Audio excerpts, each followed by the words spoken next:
नमस्कार दोस्तों, कैसे हैं आप सब। हमें उम्मीद है कि आप अच्छे से होंगे। दोस्तों, आज मैं जिस टॉपिक के साथ आपके समक्ष हाजिर हूं, वो टॉपिक ऐसा टॉपिक है जो काफ़ी महत्वपूर्ण है और इस टॉपिक पर चर्चा न हो तो ये बहुत ही बुरा होगा। इस टॉपिक पे चर्चा करना बहुत ज़रूरी है। मैंने सोचा कि इस टॉपिक को लेके आपके समक्ष जाया जाए और आपसे कुछ गुफ्तगू की जाए ताकि कुछ डिसीजन निकल सके। डिसीजन कहने का मतलब ये नहीं, मैं तो कोई कोर्ट नहीं हूँ, आप भी कोई कोर्ट नहीं है, लेकिन आपस में बातचीत या चर्चा करने से भी कुछ पहलुओं को जाना जा सकता है। यानी कुछ जानकारियाँ प्राप्त करने के लिए या कुछ जानकारियाँ प्रदान करने के लिए इस टॉपिक को मैं लाया हूँ। आज का जो टॉपिक है वो टॉपिक है हाथरस कांड। हाथरस यूपी में एक जगह है, वो कंट्री बेल्ट पड़ता है, गांव एरिया है। वहाँ एक लड़की के साथ बलात्कार हुआ, दबंगों ने बलात्कार किया और उसकी हत्या भी कर दी। जरा सोचिए, 2012 में ऐसे ही निर्भया की भी हत्या बड़ी क्रूरता से की गई थी। मुझे लगा कि शायद इसके बाद अब मामला बंद हो जाएगा, लोग ऐसी नीचता पे नहीं उतरेंगे। लेकिन जब मैं अखबार पढ़ता हूँ, टीवी देखता हूँ, कोई दिन ऐसा नहीं है कि ऐसी घटना नहीं हो रही और मैं नहीं पढ़ता हूँ या मैं नहीं सुनता। प्रत्येक दिन ऐसी घटना घट रही है। आखिर ये सिलसिला कब तक चालू रहेगा? कब तक हम जागरूक होंगे? दोस्तों, सिर्फ सरकार पर, सिर्फ प्रशासन पर, पुलिस प्रशासन पे या सिविल प्रशासन, किसी पे भी बात को छोड़ देना कि वही न्याय करेंगे, वही सब कुछ करेंगे, ये हम आपके लिए सही नहीं है। हम आपको भी जागरूक होना पड़ेगा, हम आपको भी आगे आना पड़ेगा, हम आपको भी समझदार बनना पड़ेगा, हम आपको भी इसका प्रतिकार करना होगा। जो लोग ऐसा करते हैं उनका सोशल बायकॉट करना होगा। हम ऐसा क्यों नहीं कर पाते? हम क्यों नहीं सोचते? डायरेक्ट हम सीधे गवर्नमेंट और पुलिस प्रशासन पे छोड़ देते हैं। अरे उनका भी एक दायरा है, उनकी भी एक सीमा है, उनके एक काम नहीं है, कई काम है, उनको भी कई काम देखने पड़ते हैं और उस परिस्थिति में इस स्थिति को संभालना पड़ता है। हम आप भी अगर उनका सहयोग करें तो ऐसे मामले भरसक नहीं आ पाएंगे। वो बेचारी एक किसान की लड़की थी और खेत में वो कुछ घास गरने या कुछ भी करने गई थी, वो या फसल तोड़ने गई होगी। वहाँ पे कुछ दबंगों ने उसके साथ गलत काम किया और उसकी हत्या कर दी। वो लगभग कुछ दिनों तक दिल्ली के हॉस्पिटल में मौत और जिंदगी से संघर्ष करती रही, लेकिन मौत ने उनको गले लगा लिया। ये पूरे हिंदुस्तान के लिए एक बहुत ही खेदजनक बात है। ये यहाँ की जमीर को झकझोर कर रख दिया है। जैसे निर्भया में झकझोर कर रख दिया था, वैसे ही इसमें भी झकझोर कर रख दिया है। और बार बार उसकी चिता ये आपसे पूछ रही है कि कब तक भारत की बेटी के साथ ये अन्याय बंद होगा। आज मेरे साथ हुआ, कल किसी के भी साथ हो सकता है। दोस्तों, मैं यहां कहना चाहूंगा कि अब हम आप भी सबल हों। सिर्फ नेता पर छोड़ देना, सिर्फ प्रशासन पे छोड़ देना, ये हम आपकी कायरता है। जब तक हम आप जागरूक नहीं होंगे, हम आप उन दरिंदों का सामाजिक बहिष्कार नहीं करेंगे, ये अपराध रुकने वाला नहीं है। ये किसी के भी साथ हो सकता है। अरे आप खुद पर भी लेके देखिए, सोचिए कि कल अगर हम आपके साथ ऐसा होता है तो उस समय हमारी साइकोलॉजी कैसी होगी। भगवान न करे कि ऐसा किसी के साथ हो, लेकिन हो तो उस समय आपकी साइकोलॉजी क्या बताएगी? कितने आप गुस्से में रहेंगे और क्या क्या सोचेंगे आप कि कैसे मैं बदला लूं। लेकिन दोस्तों, ऐसी स्थिति को पूरी तरह नेगलेक्ट करना सही नहीं है।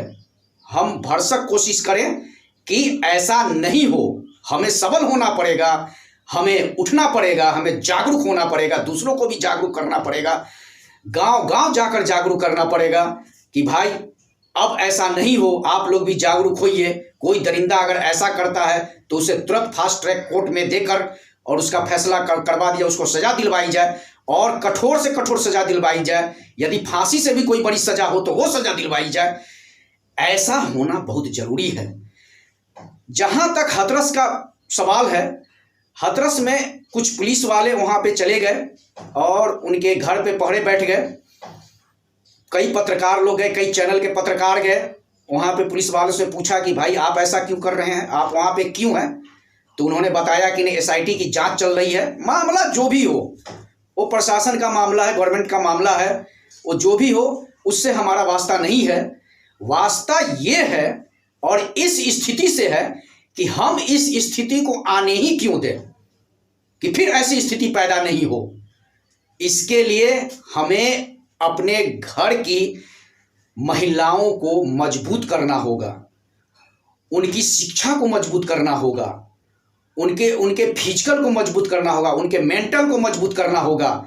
हर एक स्थिति में उनको जागरूक करना होगा, उनको सेल्फ डिपेंडेंट बनाना होगा और किसी भी क्रिटिकल सिचुएशन से लड़ने के लिए उनको आप यानी फिजिकली मजबूत भी करना होगा। तो हम आप ऐसा कर नहीं पाते, दूसरे के भरोसे छोड़ देते हैं। इसका अंजाम ये होता है कि कल की घटना अगर होती है तो हम सिर्फ हाय तौबा मचाते हैं, करते तो कुछ भी नहीं है, सिर्फ हाय तौबा मचाते हैं और सिर्फ आंसू बहा के और फिर कुछ दिनों के बाद मामला बंद हो जाता है। दोस्तों, जब एक घटना हो, उस घटना पर त्वरित कार्रवाई हो, ऐसा समाज ही कर सकता है। समाज एक बहुत बड़ी ताकत है। आज यदि समाज उठ खड़ा हुआ तो आपने देखा होगा कि कितनी बड़ी बड़ी सत्ता हिल गई है, कितने बड़े बड़े शासक चले गए। जनता जनार्दन के सामने दूसरी कोई ताकत काम नहीं करती है, कोई भी सत्ता काम नहीं करती है। आप इस पर जागरूक हो, इस पर सोचें। आपने देखा कि जब निर्भया कांड हुआ था तो उस पर पूरे भारत की जनता आक्रोशित हुई थी। उसी तरीके से और उनको सजा मिली, देर हुई लेकिन उनको सजा मिली। मैं तो कहूंगा कि अब देर भी नहीं होनी चाहिए, क्योंकि अपराधियों का हौसला बुलंद हो जाता है। देर होने पर यह सोचते हैं कि अरे बाबा ऐसे ही चलता है, चलो, फिर वो दूसरे कांड को अंजाम देते हैं, तीसरे कांड को अंजाम देते हैं और उन्हें एहसास नहीं हो पाता। अगर सजा भी होती है तो काफ़ी देर से होती है और देर की सजा को वो उसका वैल्यू नहीं करते, वो उसको सीरियसली नहीं लेते। इसलिए समाज का ये बहुत बड़ा दायित्व है कि जागरूक करने के साथ साथ अपराधियों के मनोबल को तोड़ने के लिए उनको त्वरित सजा दिलवाइए, ताकि दूसरे अपराधी तक ये मैसेज पहुंचे कि अगर मैं ये कांड करूंगा, ये अपराध करूंगा, तो मेरे साथ भी त्वरित कार्रवाई होगी और मुझे सजा मिलेगी। मैं तो कहूंगा टिट फॉर टैट, जैसा को तैसा। भारत के कानून को और भी सख्त से सख्त किया जाए, इतना सख्त किया जाए कि अपराधी के हौसले टूट जाएं, वो घबरा जाएं, वो रोने लगे और अपराध करने की बात कौन पूछे, सोचे तक भी नहीं कि हाँ मैं अपराध अब करूंगा। ये भी साइकोलॉजी खत्म हो जाए, अपराध करने की मंशा उनके मस्तिष्क के कोने कोने से हट जाए, किसी नूक में नहीं रहे वो। ऐसी व्यवस्था हमको लानी होगी। ऐसी व्यवस्था, जबकि देखिए भारत की सभ्यता संस्कृति को जरा देखिए, ये सब बात तो सुनने को नहीं मिलती थी। जरा आप प्राचीन शास्त्र को देखिए पलट के, कितने यहाँ औरतों का मान सम्मान था, कितनी इज्जत की जाती थी, कितने हाई इंटेलेक्चुअल महिलाएं होती थी यहाँ की, उनकी तरफ कोई देखता तक नहीं था। लेकिन आज ऐसी स्थिति आन पड़ी है जो हमें सोचने पे मजबूर करता है कि हमारी प्राचीन सभ्यता संस्कृति कहाँ चली गई। ये अपराधी समझते क्यों नहीं है? इसका एक ही कारण है कि हमारा लिबरल कानून। यदि भारत का कानून और भी सख्त से सख्त बना दिया जाए तो मुझे यकीन है कि कभी भी अपराधी ऐसी हरकत, ऐसा जघन्य अपराध करने की हिम्मत नहीं कर पाएंगे। मित्रों, अभी कई लीडर ऐसे हैं, कई नेता ऐसे हैं जो इस पे चीख पुकार मचा रहे हैं, लेकिन मुझे लगता है कि कुछ दिनों के बाद ये मामला खत्म हो जाएगा। नहीं दोस्तों, यही मौका है, इस मामले को खत्म नहीं किया जाए, चाहे वो सुशांत सिंह राजपूत का मामला हो या हाथरस की बेटी का मामला हो, इस मामले को आप दबने नहीं दीजिए। इस मामले को हमेशा जागृत करके रखिए, हमेशा उसको जगा के रखिए और अपराधियों के बीच में एक खौफ पैदा करवाइए कि अब अगर करोगे तो तुम्हारे साथ भी वही होगा जो दूसरे अपराधियों के साथ हुआ है। उनको त्वरित सजा दिलवानी है। अगर त्वरित सजा नहीं मिली तो दोस्तों फिर अपराधियों का मनोबल बढ़ेगा, फिर वो इससे भी ज़्यादा जघन्य अपराध कर सकते हैं। भला बताइए, समाज की बेटी होती है, पूरे समाज की बेटी है वो, किसी भी गांव की बेटी हो, किसी भी परिवार की लड़की हो, किसी परिवार की महिला, वो हमारी माँ बहन है, वो हमारी इज्जत है और उस इज्जत की रक्षा करना हमारा फर्ज बनता है। लेकिन हम फर्ज भूल जाते हैं।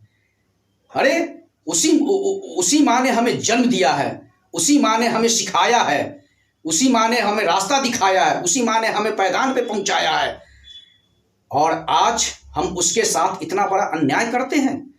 इस अन्याय को रोकने के लिए एक ही उपाय है कि भारत की एक एक जनता को अब जागरूक होना होगा। भारत की एक एक जनता को सबल होना होगा और अपने घर की सारी महिलाओं को शक्तिशाली बनाना होगा, जैसे हमारे पूर्व में हुआ करता था, देव युग में हुआ करता था। उस समय की देखिए वीरांगनाएं कैसी थी, और इधर भी आप इतिहास पलट के देखें कितनी बड़ी बड़ी वीरांगनाएं हुई हैं। महारानी लक्ष्मीबाई थी, ऐसी ऐसी कितनी वीरांगनाएं हुई है। हमारे भी घर की महिलाएं वीरांगनाएं हो सकती हैं, लेकिन हम उन्हें करते क्या हैं कि उनको दबा देते हैं। नहीं, उनको अपनी रक्षा के लिए, आत्मरक्षार्थ उनको मजबूत बनाना होगा। आज देखिए कई ऐसे गली कूचे हैं जिसमें कई नए नए अपराधी पैदा हो रहे हैं। अरे इन अपराधियों पर आप लगाम लगाए, उन्हें छोड़िए नहीं। आपने कहावत सुनी होगी, अपराध करना तो गुनाह है ही, लेकिन अपराध करते हुए देखकर चुप रहना ये बहुत बड़ा गुनाह है। उससे बड़ा गुनाह, उससे बड़ा महापाप कोई नहीं है। यदि आपने अपराध को देखा और उस पर आपने रिटेलिएट नहीं किया, उसका प्रतिकार नहीं किया, तो स्वाभाविक है कि अपराधियों का मनोबल बढ़ेगा। वो तो देखेंगे कि अरे बाजू वाला तो कुछ कहता नहीं है, तो हो सकता है कल आप पर भी वो आप बीती हो जाए।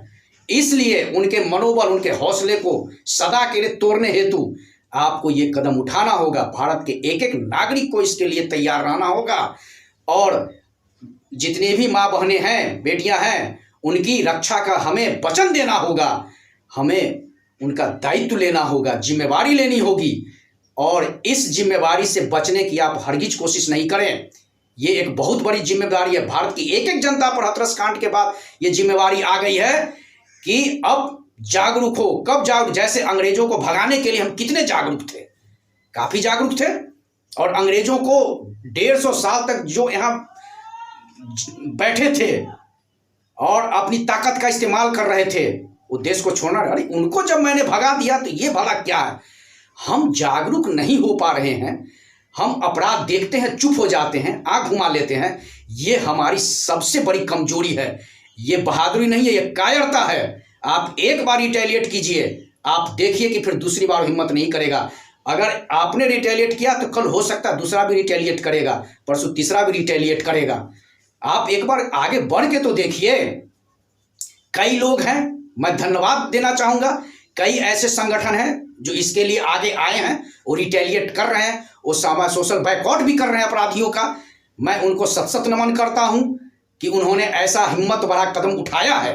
तो मैं चाहूंगा कि और भी जितने संगठन हैं, जितने स्वयंसेवी संस्थाएं हैं पूरे भारत के अंदर में, वो भी इसके लिए पहल करो, आगे आए और गांव गांव जाकर एक एक घर के लोगों को जागरूक करें कि भाइयों अब तुम्हें जगना पड़ेगा। जैसे अंग्रेजों को यहाँ से, भारत से भगाने के लिए आप जागरूक हुए थे, इसलिए इस व्यवस्था को, इस अपराध को रोकने के लिए और इस चीज को सदा के लिए नेस्तनाबूद करने के लिए हमें ये कदम उठाना ही होगा।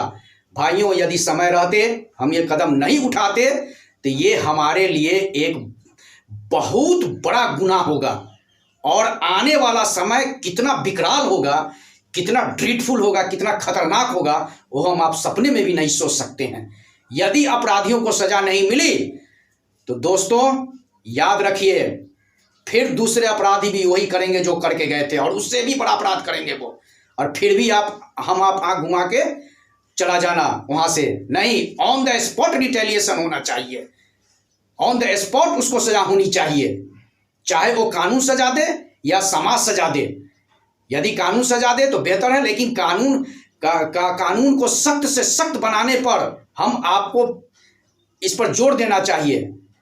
आप माननीय प्रधानमंत्री नरेंद्र मोदी से हम लोग आग्रह करें कि कानून को इस मामले में कानून को और सख्त से सख्त बनाया जाए, ताकि अपराधी का मनोबल हमेशा के लिए टूटा रहे, वो सोच भी नहीं सके, उसके दिल के किसी कोने में या मन के किसी कोने में ऐसी कुविचार या ऐसी विचारधारा आए ही नहीं, ऐसे कुकृत्य करने की सोच पैदा ही नहीं ले। ये होना चाहिए दोस्तों मैं कहना चाहूँगा कि हम आप जितनी जल्दी हो इस पे कदम उठाएं, और बहुत ठोस कदम उठाएं, क्योंकि यही वक्त है समाज से बुराइयों को दूर करना। यदि हम आप समाज से बुराइयों को दूर कर देते हैं तो हम सदा के लिए चैन की नींद सोएंगे। नहीं तो आज अपराधियों के भी रूप बदल गए हैं, वो कई तरह के बहुरूपिये की तरह भेष पकड़ते हैं, वो किसी भी रूप में आपके सामने आ सकते हैं और बड़े बड़े अपराध को अंजाम दे सकते हैं।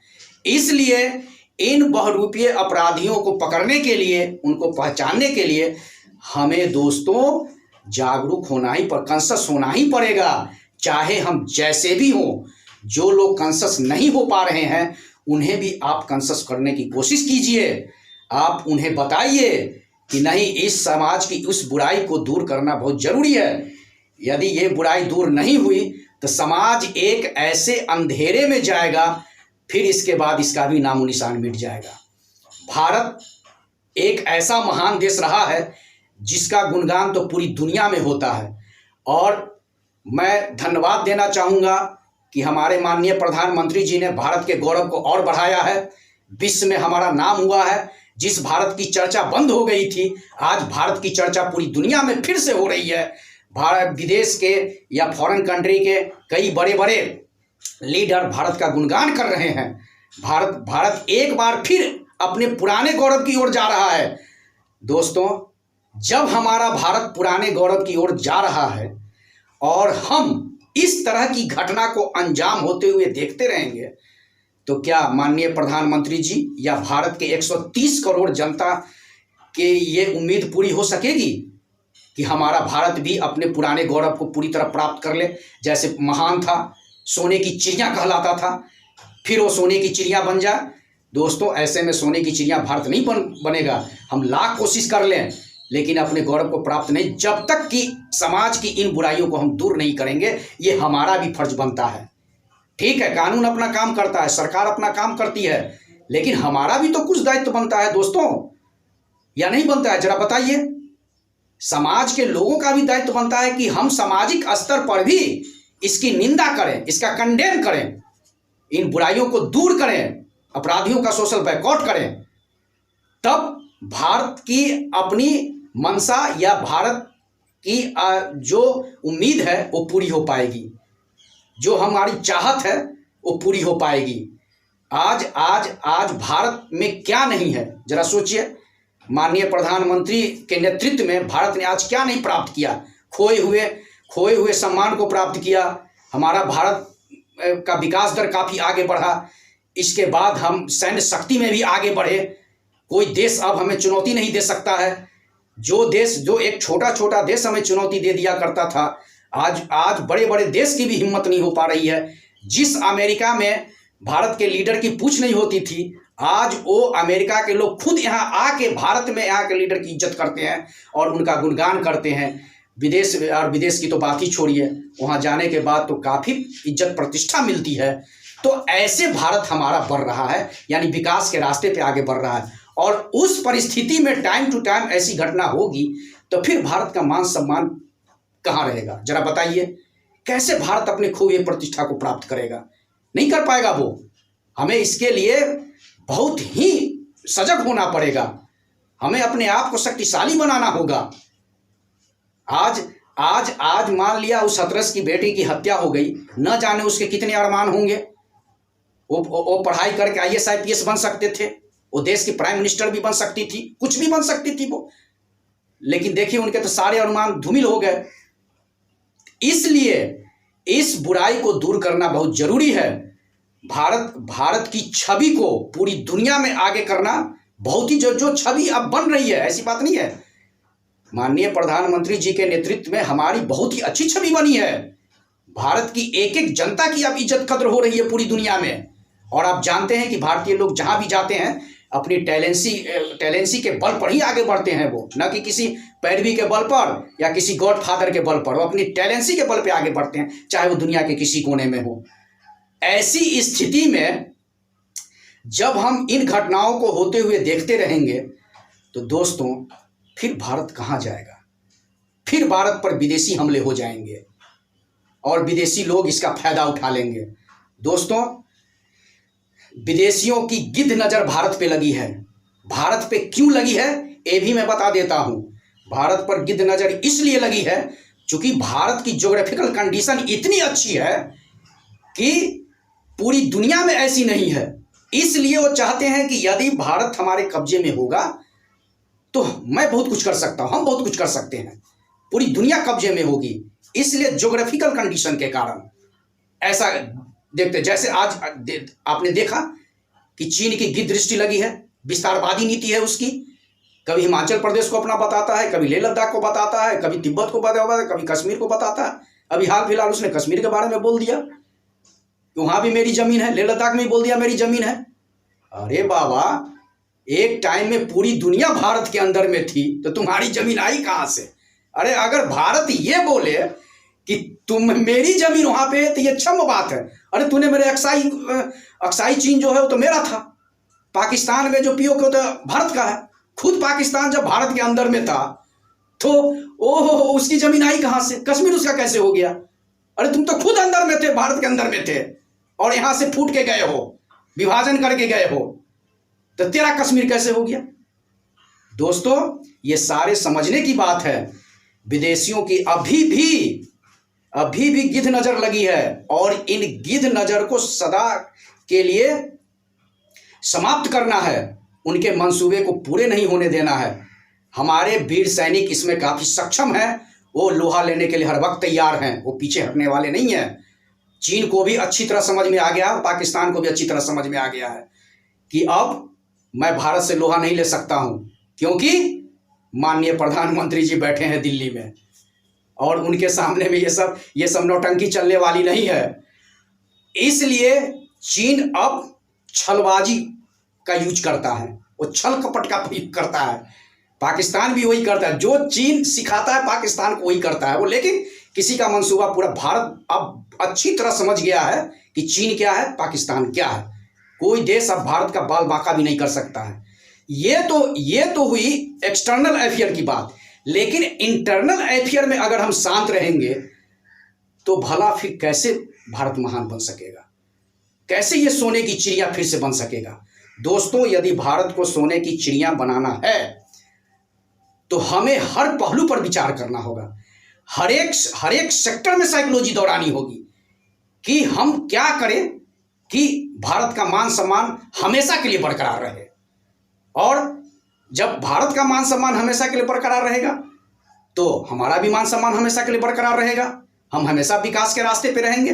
अभी जैसे भारत विकास के रास्ते पे है, ये अब डेवलप्ड कंट्री की ओर जा रहा है। पूरी दुनिया में इसकी चर्चा है। हम सभी क्षेत्र में आगे हैं, किसी भी क्षेत्र में पीछे नहीं है।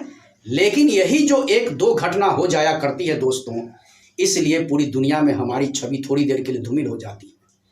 तो हम ऐसा प्रयास क्यों नहीं करें कि ऐसी नौबत आए ही नहीं, ऐसा अपराध हो ही नहीं।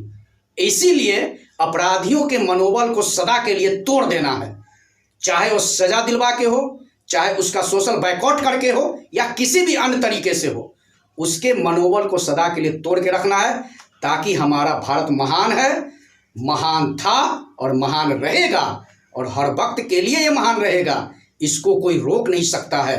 पूरी दुनिया जानती है कि भारत में ऐसे ऐसे वीर लोग हैं, यदि उन्होंने चाह लिया तो पूरी दुनिया को फतह कर सकता है। लेकिन हम गांधी की विचारधारा को मानते हैं, हम बड़े बड़े ऋषि मुनि की विचारधारा को मानते हैं।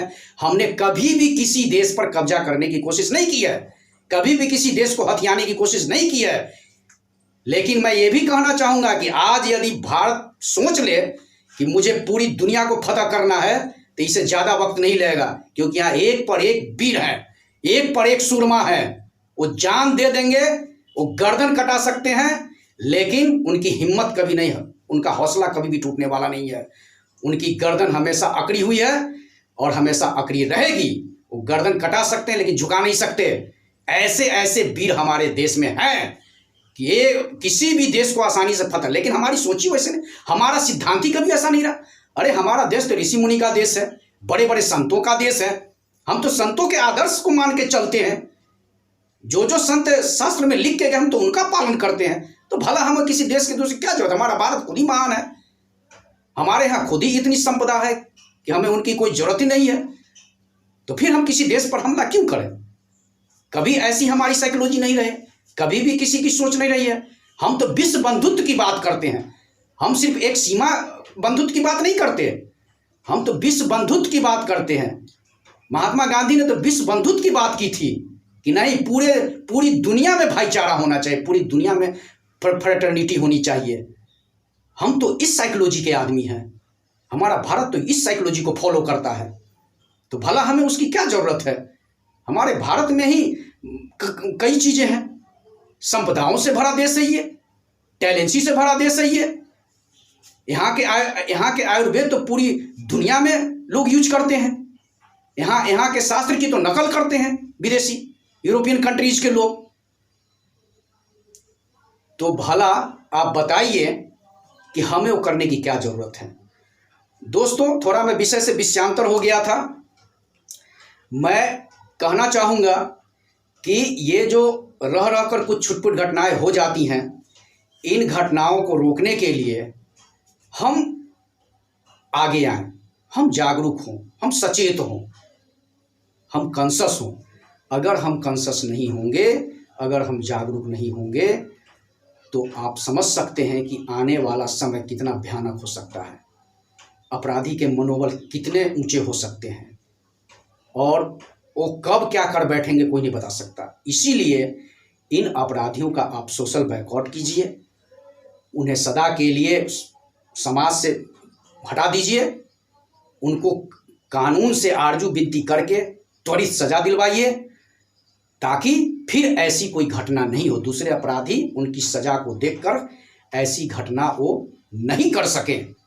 अगर बार बार ऐसी घटना होती रहेगी तो भाइयों, फिर हम भारत को सोने की चिड़िया कैसे बना सकते हैं? आज यूपी में घटना हुई, कल बिहार में भी हो सकती है, परसों बंगाल में भी हो सकती है, किसी दिन केरल में भी हो सकती है, दिल्ली में भी, दिल्ली में तो होती है घटना। तो दोस्तों, ऐसा कब तक हम सहते रहेंगे, कब तक टॉलरेट करते रहेंगे? टॉलरेशन की भी एक बैरियर है, उसकी भी एक सीमा है। इस सीमा और ये सीमा जब पार कर जाएगी तो फिर कोई भी कुछ करने के लिए तैयार हो जाएगा। इसीलिए हमारा देश महान है। इसकी महानता को बरकरार रखने के लिए हमें कुछ न कुछ सोचना पड़ेगा। दोस्तों, जब आपके पास टाइम मिले तो 5 मिनट के लिए भी सोचें, विचार करें, हर एक घटना पे विचार करें। ठीक है, आप स्टूडेंट हैं तो पढ़ाई कीजिए, इसमें कोई रुकावट नहीं है, कोई आपको रोक नहीं रहा है। लेकिन जब भी वक्त मिले तो 5 या 10 मिनट इसके बारे में आप सोचें कि हाँ, ये क्या हो रहा है। अरे आप भी देश के नागरिक हैं, कल हो सकता है कि आप भी देश के नेता बनेंगे, मैं भी बन सकता हूँ, कोई भी बन सकता है। ये तो लोकतंत्र है, लोकतंत्र में कोई भी कुछ कर सकता है, बन सकता है। तो समय जब मिले तो आप वक्त निकालिए। मैं तो अपने बड़े बुजुर्गों को बड़े आदर के साथ कहूँगा कि उनको भी वक्त मिले तो इस बारे में गहराई से सोचें, और वो भी सोशल बायकॉट करें इन क्रिमिनल्स का। जो भी अनसोशल एलिमेंट्स हैं उनका सोशल बायकॉट करें।